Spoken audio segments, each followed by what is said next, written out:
This is the most boring history ever told. A long time ago, in a place without much excitement, life went on in the most ordinary way possible. The sun rose in the morning as it always did. It was not too bright, not too dim, just the same every single day. People in the village had routines that never really changed. They woke up, stretched, and went about their daily tasks. They ate porridge that tasted almost exactly like yesterday's porridge, and very much like the porridge of the day before. In the fields, men and women worked quietly. They tilled the soil, placed the seeds, and waited for rain. Sometimes the rain came, sometimes it didn't, but when it did, it was not too heavy, not too light, simply average. The plants grew at their usual pace. Not quickly, not slowly, just normally. The village market was not busy, nor was it empty. A few sellers placed their baskets on the ground. They sold turnips, onions, and bread. The turnips were round, though not perfectly round. The onions were onion-shaped, and the bread was bread-like. No one argued. No one bargained too much.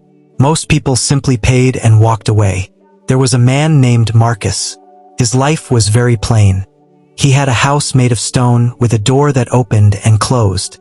His chair creaked slightly when he sat down, but not too loudly. His shoes were worn but not completely worn out. He often looked at the sky, which was usually grayish-blue. People sometimes asked him, "What are you looking at?" And Marcus would reply, "The sky." That was the end of the conversation. Evenings in the village were quiet.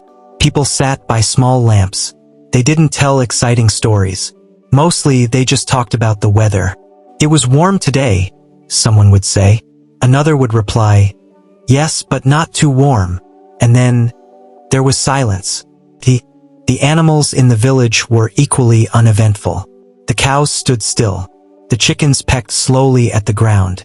Once, a goat walked across the road. Everyone watched, until it reached the other side. Then life continued. Seasons came and went without much notice. Winter was cold, but not too cold. Summer was warm, but not too warm. Autumn leaves fell quietly, one by one, never too quickly, never too slowly. And so, the years passed, slowly, steadily, without surprise. People were born, lived ordinary lives, and died ordinary deaths. Nothing changed. Nothing stood out. Nothing was remembered. That truly was the most boring history ever told.